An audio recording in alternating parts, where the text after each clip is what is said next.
welcome to GlimpseTV. I'm Kate Northrup, and I'm here with my friend Kitty Cavalier, who is the author of Sacred Seduction. And she is a burlesque performer extraordinaire, and she is a teacher. She does retreats. She does online programs all about seduction as a spiritual practice. So let's just start there. Okay, it's a good starting point. What does that mean?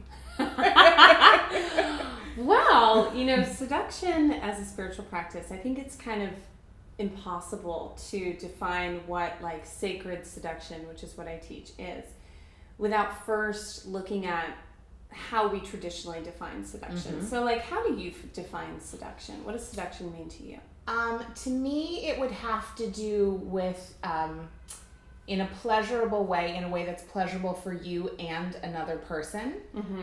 Inviting them to do something. Mm-hmm. Well, see, you're very evolved. Okay.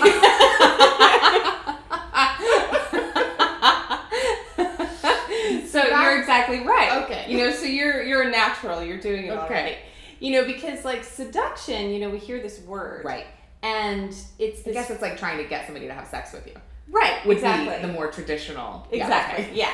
Or it's it's like this force that we both fear and revere. It's like something that we all want to be able to possess, mm-hmm. is this seductive, attractive, magnetic power. Yeah. But it has such a reputation as being exploitative and manipulative. Mm-hmm. And so, and in the traditional paradigm of seduction, it's all about the other person and getting them to do something. But sacred seduction and seduction as a spiritual practice is really about attraction through authenticity. And so, being your most authentic self and allowing your light to be your force of magnetism. So it's like magnetism over manipulation. Okay. The focus is more on what is seducing you and calling upon that as contact with a higher power, mm-hmm. rather than just kind of what you can seduce and control into your life. Right. Okay, so now how did that come about? How did you become a teacher of seduction as a spiritual practice? Great question, because when I was a kid, I wanted to be a nun. Amazing. There's to, nothing like contrast. I used to sit and say my act of contrition, which is please help me avoid whatever leads to sin. And I would sit there and I would think, but I like sinning.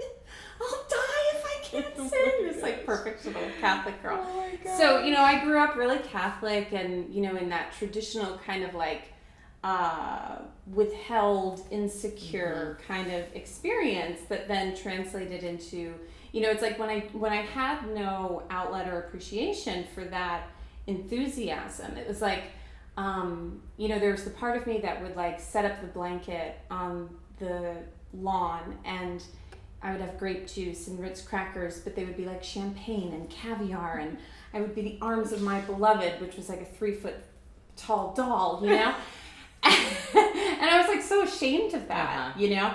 And so it's that kind of enthusiasm and love of romance really had no place to go. So I became very insecure and withdrawn. Yeah. And when I moved to New York, being in New York City, I don't live in New York anymore, but New York is such a hotbed for people who are just looking for the truth. Yeah. And I was really fortunate to encounter many teachers, many of whom you and I share. There were really 5 teachers mm-hmm. who were just kind of my catalysts into the initiation of living in a way that appreciates the feminine rather than rails against it. Yeah. And so, one of the avenues that led me to understanding seduction in this new way is burlesque. As you shared, I do burlesque. And, burlesque is really, it's more about the journey than the destination. Mm-hmm. It's more about the ownership than the perfection of the performer, And that, to me, was such a powerful experience to get up on stage and have all of these things that I once considered my flaws then become my greatest assets. And that's really what a seductress is. It's she's a woman who really just owns every inch of herself so proudly and profoundly that she transcends all of the things that would limit her or try to put the kibosh on her magnetic power. So how has your life changed as a result of teaching this work? God, that's such a good question. I mean, well, it's definitely a good party trick when people ask you what you do for a living. Totally. Which I personally hate it when people ask me what I do for a living because I have no idea what to say. Yeah. So maybe I'll just say I teach seduction as a spiritual practice. Well, you see what they say. You could just say I'm a full-time seductress. Uh-huh. That's what I do sometimes. God. That's what you say?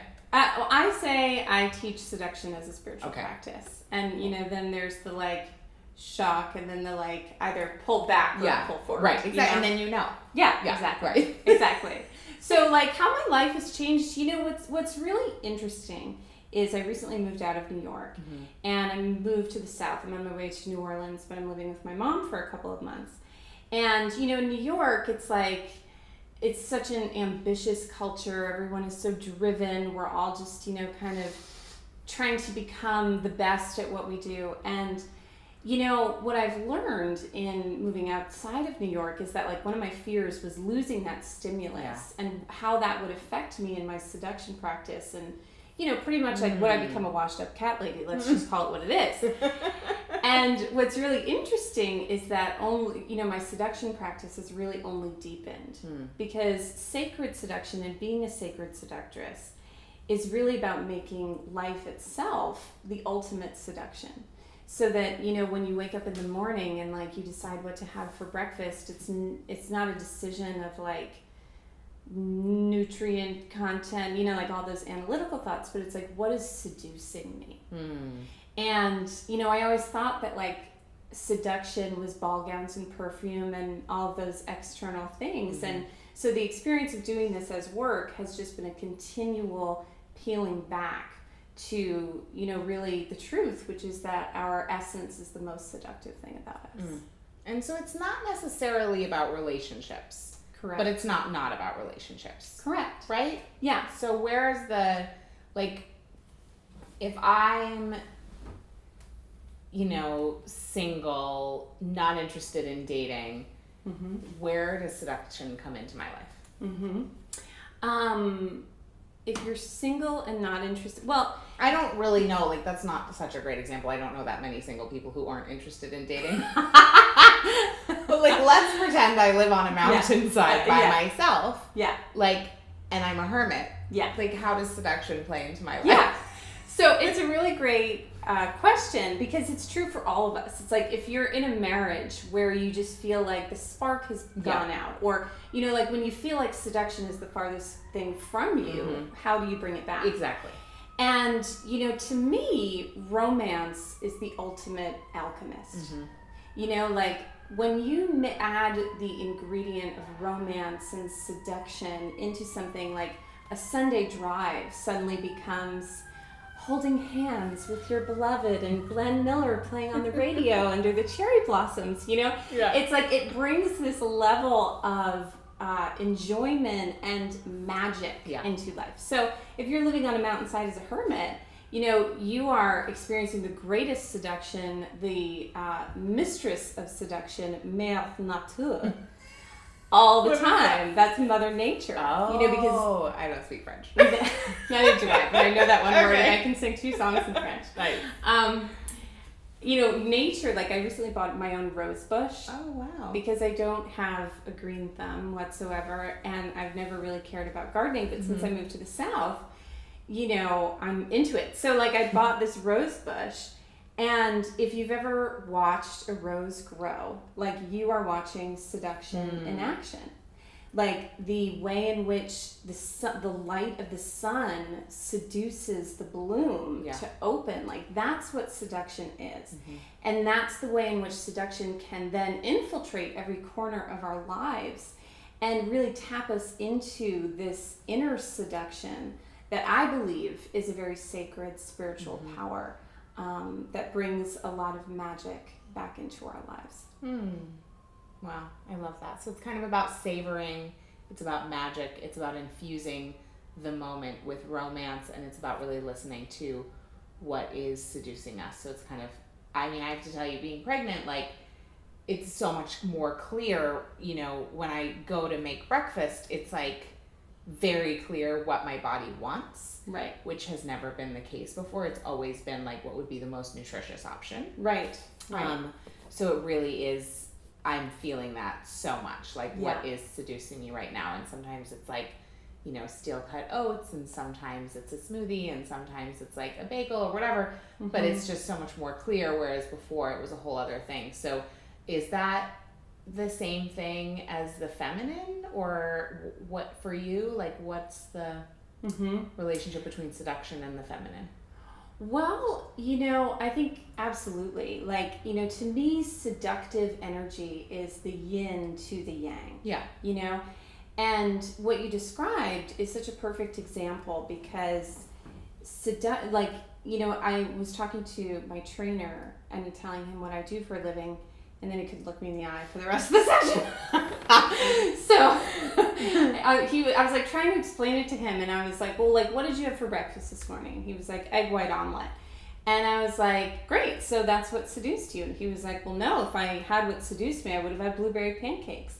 And the mistake in that thinking is that, you know, that's what I call like superficial seduction. Mm-hmm. You know, that type of seduction is based on impulse, whereas what you're describing is very much based on instinct. Yeah. Oh. Yeah. Okay. And that's really what a seductive life is all about, is like like really tapping into those deep instincts and trusting that truth. And, you know, how that plays into the feminine, like I think that really is what the feminine is. Yeah. It's that mystery, it's that unknown, and it's really about being present. Yeah. Beautiful. Thank you for that. Yeah, thanks for asking. So, for those who may want to know more about you, learn more, access some of this work, how can they do so? You can go to my website, which is kittycavalier.com. And on the site, there is a treasure box, which is full of free resources, videos, things like that. I also wrote a book, as you mentioned, Sacred Seduction, which is available on my website and is also available on Amazon.